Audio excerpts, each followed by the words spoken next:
We must base our response on coordinated policies, as all our countries face unique and evolving challenges in facing up to the threat of money laundering and terrorist financing. This is particularly true where we are gathered today in the East African region.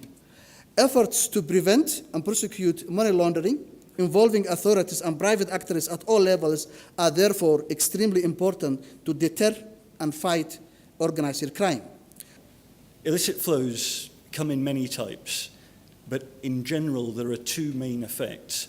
One is to reduce either the revenues or the assets that states have, and the second is to reduce the capacity of states to act and the strength of institutions.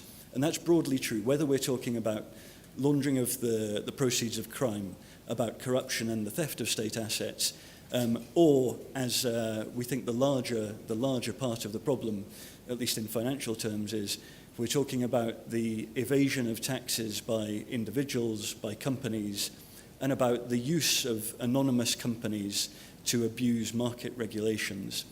So this set of areas that covers a great many different types of transactions has these common effects that undermine the ability of states, either financially or practically, to deliver security, whether that's to maintain the monopoly on the use of force, for example, or it's to invest in infrastructure, in health and education. I think we've heard some of the figures being thrown about, but the most important statistic here is that 57% of all illicit financial flows that occur do occur in the mineral or extractive sector. That's quite a disproportionate percentage within the sector that accounts for this particular governance problem. Another statistics probably can be seen through, if you look at the oil sector alone in Africa, there's a direct correlation between the incidence of illicit financial flows and countries that are leading oil exporting countries in Africa.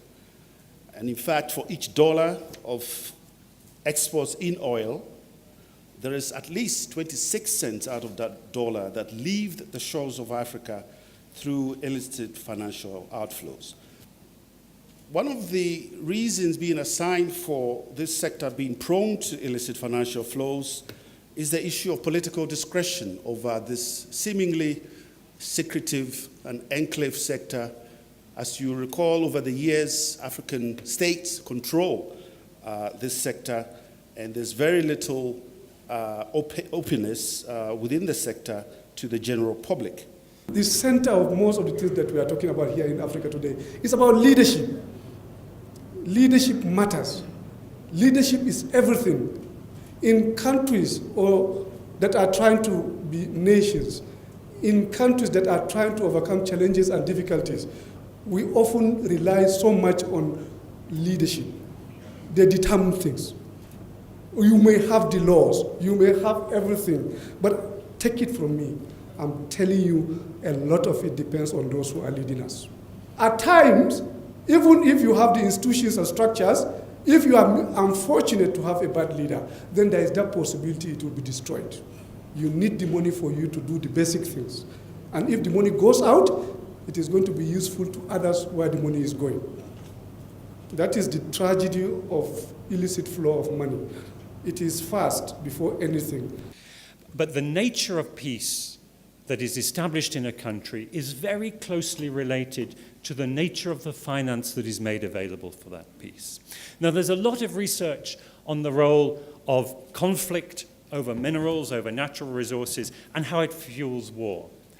Our interest was how those natural resources and the revenues that go with them can be made to fuel peace and fuel sustainable peace.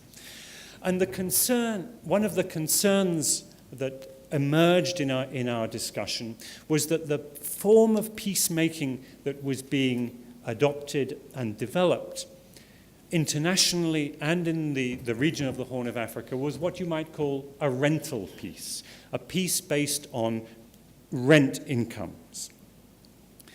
Now, empirically, if you look at national budgets and peace deals, there's a very close relationship between when budgets go up and when peace deals are made. And President Bashir is here. For 10 years, President Bashir, I have no idea how you managed to run the government of Sudan on a budget of less than $1 billion per year. I think if there's a Nobel Prize in financial management, I think it should go to you, because I simply fail to understand how it is possible to run a country of the size of Sudan on that small budget. When oil was developed, the oil production was developed in Sudan, the budget of the government of Sudan rose from about $900 million in 1999 to over $11 billion some 7 years later. Now that made it possible for President Salva Kiir and the leadership of the SPLM to share in the national wealth. And we see time and again, when we look at how budgets increase and peace deals are made, we see that there is a close correlation between the two. And this is a lesson that needs to be learned, and there are positive and negative aspects to this lesson. Issue of a visionary and transformative leadership. I'll leave it at that. I'm not going to elaborate. I'll leave it at that. That's one. Two, the need to invest more in empirical research. Policy response to IFFS requires a strong partnership between Africa and the international community, especially the United Nations, and such a strategy must be at national, regional, continental, and global levels, rather than leaving the problem to individual countries to address. The measure of illicit financial flow is inevitable. Maybe it's even a part of the normal process of the development of our countries. But my observation, as I try to summarize, pull different threads together, is that there are two stark realities of illicit financial flows in two sets of states. One, states where fragility, as one of the presenters said, states where fragility and extremism are not present, are not so present. B, states where they are present. And we saw that distinction this morning. One conclusion I take from there, though, is that if we listen to examples provided about South Africa, for example, or Nigeria, and then we listen to Somalia, but especially Central African Republic, they represent two extreme ends of a spectrum.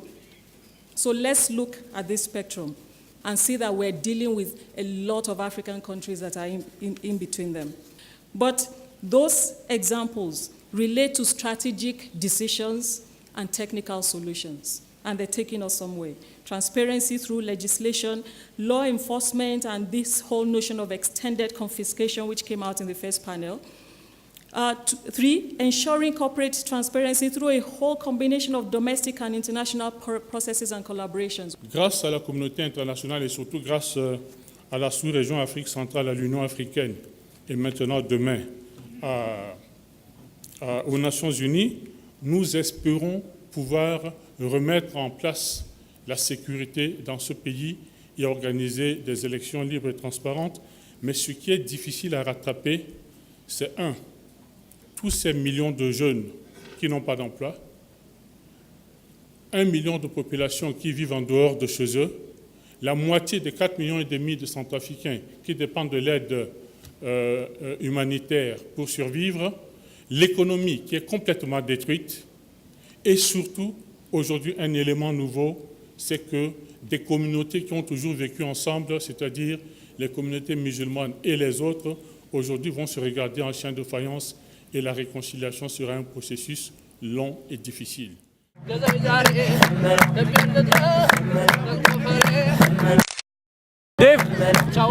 Dave!